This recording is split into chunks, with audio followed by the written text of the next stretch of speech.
Hey, what's up, guys? It's Oakley, and we have an amazing opportunity today. Joining us now is Patrick Wyman. He's a historian, and he's also the host of the Fall of Rome podcast series, an amazing series that I strongly recommend. But today, we're going to be having a discussion and helping to launch his new series, Tides of History. So I will let him take it away.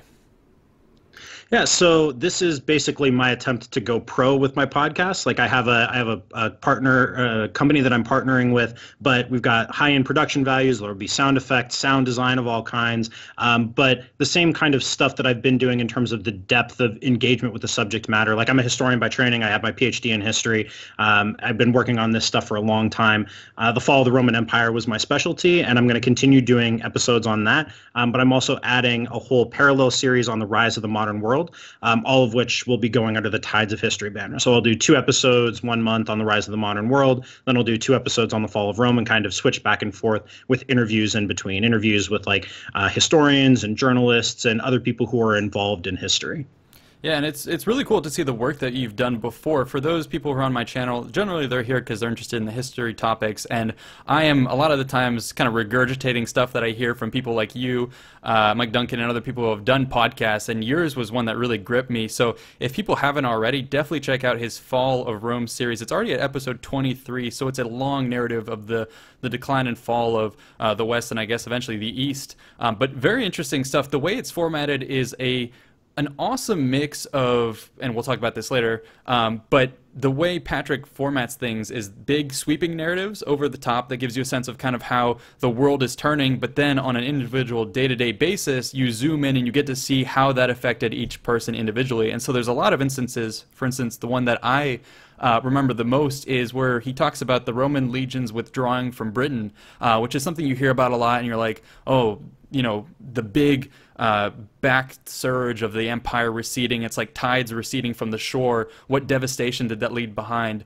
Is the power going out in Britain? You know, now we're back to the Dark Ages. But no, actually, when you go and look at it on a day-to-day basis, Patrick kind of lays out what would it have been like, literally, for a person on the ground to witness the troops leaving. How did your daily life change? And it's more gradual than you'd think. So that type of history is really interesting.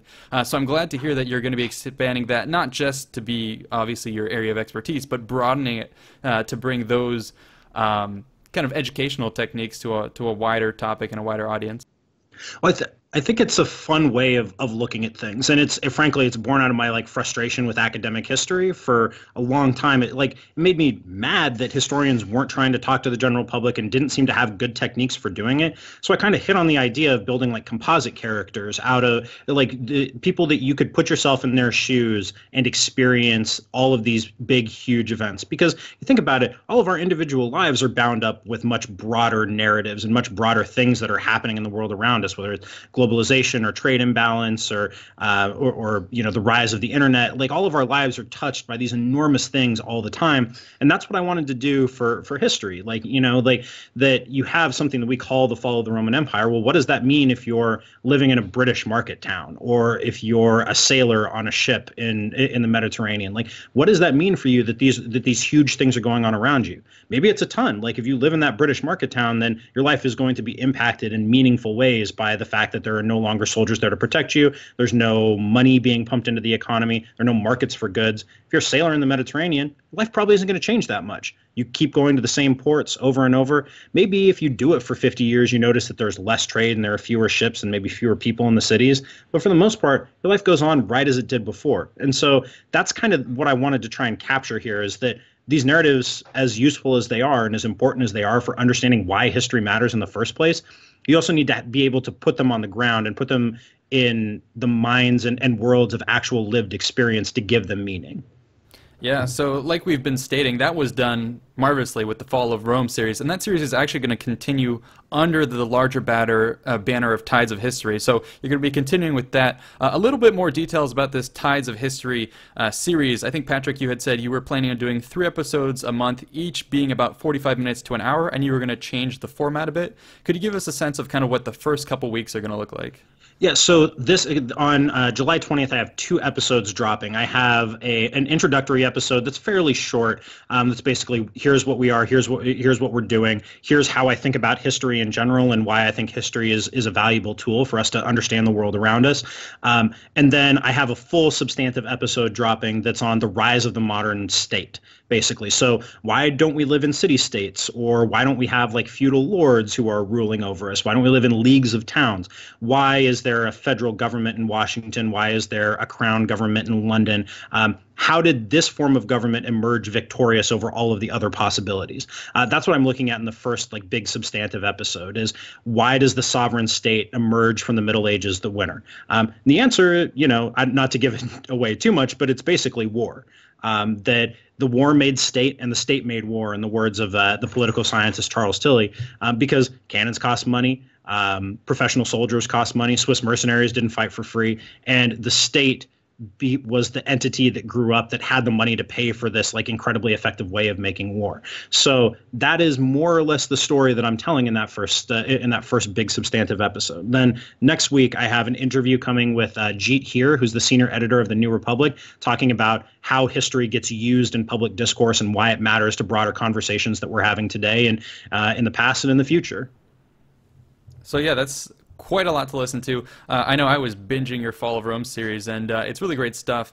So yeah, people can look forward to that, and it's going to keep running on a continuing basis. And I know Patrick and I have kind of discussed a bit about the opportunity for him to even come on and help out with the Moments series, perhaps turn some of his content that otherwise goes into just kind of audio format. We're going to incorporate that into some of the Moments episodes, so we could get some pretty cool synergy. I know he has a lot of stories to tell, and so yeah, this is going to be something to look forward to, and I hope to continue plugging him on a regular basis, because it's really great stuff. So you guys let me know what you think.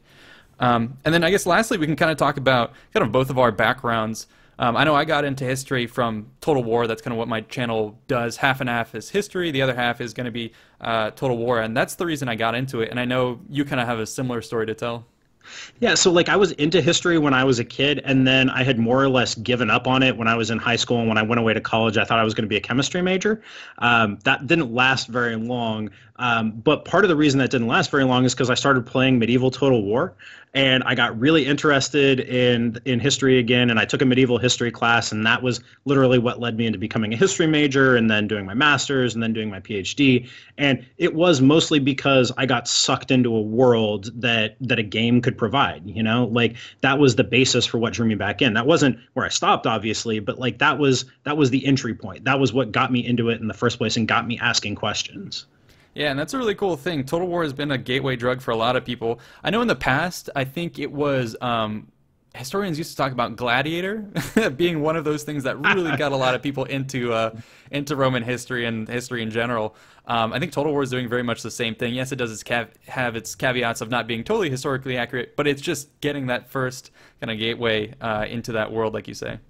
That was one of the things that was deeply frustrating to me when I was in academia, was like historians never understood where the general public got its information about the past. Like they were like, well, they've just read the wrong books, or they've done this, or they've done that. And it's like, no, man, like there are a lot of ways that people get into history. It's like, it's kind of on you as historical professionals to find ways of engaging with the public.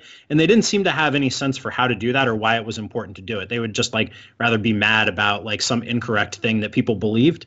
And I thought that was really frustrating. That's part of the reason why I wanted to do these podcasts in the first place, is like, why would you spend 10 or 15 years like working on something if you're not going to talk about it? But like, I think with the growth of the internet and with the growth of like historical media in general, like there has never been more historically set period pieces like on TV and in movies than there are right now. Everything from like the Spartacus show to Vikings to like the Last Kingdom, to like the Tudors and the Borgias, and like there's a lot of historical media out there right now, and that means there are a lot of people who are interested in some level in the period that's being discussed there. And I think historians wanted to like make an argument for the usefulness of their field. They should probably be trying to engage with the audiences that are watching those. Yeah, so like you said, it's kind of an emerging market, so to speak. There's people like you and I, you're doing the podcast, I'm doing the videos, there's all kinds of other people taking up the banner. And yeah, I think when you kind of have a clean slate like that, like kind of the old way, like History Channel, for instance, is dying, and kind of the old people who were carrying the torch are kind of going away, and there's a new crop of people coming in, there's a chance to kind of redefine how we do things, and I think to me that's one of the most exciting parts about it. We can just go about it in a very different way. Yeah, absolutely. Like, and that's one of the things I really like about your videos is that you're not bound to some format that doesn't necessarily have to work. You know, you're not bound to be pulling your information from this one source at this one time. Like, you've got access to a lot of different things. You've got access to different media for telling a story. And at the end of the day, like, I think that is the opportunity that folks like you and I have that academic historians don't necessarily have, is that we can tell a story. We can tell a coherent story. We can tell a story about people. We can tell a story about a theme in a way that, like, the kind of rigors of doing history for an audience of other historians, that is limited for them. You know, like, you can do it in a 5-minute video or a 10-minute video. I can do it in a 45-minute podcast. That's not something that historians have the freedom to do. And I think, like, as people who operate in this space, like, we should embrace that freedom. You know, like, experiment, try different things, try to reach different audiences, try to tell different kinds of stories. Yeah, and one of the ways I've kind of been putting this whole dynamic in my head is kind of the way history has traditionally been taught is in black and white, and we now have the opportunity to teach it in color. And to me, that's talking about kind of the human element and the way people in the past very much like us experience things. Because actually thinking back to history classes in high school, and I distinctly remember this, thinking about people in the past and not considering them to be fully human. Not in the sense like, what are they? But a distinct memory of like, these people must have been dumb. They didn't have our full mental capacities, like, because you view them with respect to their technology. But then I started reading histories about Roman politics and the maneuvers they would do, the filibusters they had, the intricate details of their lives. And the second you start putting color in there, they come out as fully fledged humans. And that's where you actually realize, holy shit, I could have actually been one of those people at that point in time. And I would have interacted in that world just in the same way that I do today. Obviously a different context, but with every little granular part of detail. And that's something that didn't click for the longest time. That's a really excellent point. And you hit on some really important stuff there. Like, that people in the past were not really any dumber than we are. They weren't less than fully human. They were different, though. They thought about the world in different ways. They were conditioned from the ground up by the societies that they lived in, to think about things in different categories and in different ways. Like, think about, like, you mentioned the Roman world is a good example of this, like Roman politics. Imagine how much different your worldview is if you have no concept of a Judeo-Christian God. If your relationship with divine power is entirely contractual and based on, I provide this and you provide that in return. Like, your conception of like morality, of what matters in the world, of what you're trying to get to at the end of the day, even if you're not a Christian today or a Jew today, like, that still inflects our worldview in a whole bunch of different ways. Like, that, imagine operating without that background. Imagine operating without, like, Enlightenment philosophy sitting in the back of your mind, even if that's not something that you've ever spent any real amount of time on. Like, the mental furniture that populates your world is going to be so incredibly different. And that's something that that's a value of history, is that it allows us to get outside our own mental frames and kind of see problems from the outside. It allows us to ask different kinds of questions about why we do things this way and about what matters. Like, it teaches us that history is contingent. The world that we live in is not the world that has to exist. You know, like, I think that's a really valuable lesson to draw from it. Yeah, agreed. So yeah, there's a lot of food for thought in there, and I'm sure we'll be pursuing this in the days to come, in the weeks to come. I know you in particular, you have a big opportunity to do that with your podcast. So definitely, people go ahead and check out Patrick Wyman's first, the Fall of Rome series, binge that immediately, and then definitely hop on his Tides of History series. That again is going to be coming out pilot episodes, I believe, this week, and then after that, 3 episodes a month. So definitely check that out. I'll link the Twitter and the Facebook links below where you can follow Patrick as well, because I'm sure you share a lot of other historical content on the side as well, right? Oh yeah, all the time. Yeah. Okay, great. Yeah, so thank you so much for joining me. This has been great, and I hope to see more of you in the future. Hey, thanks so much for chatting with me. Much appreciated. Yeah, take care.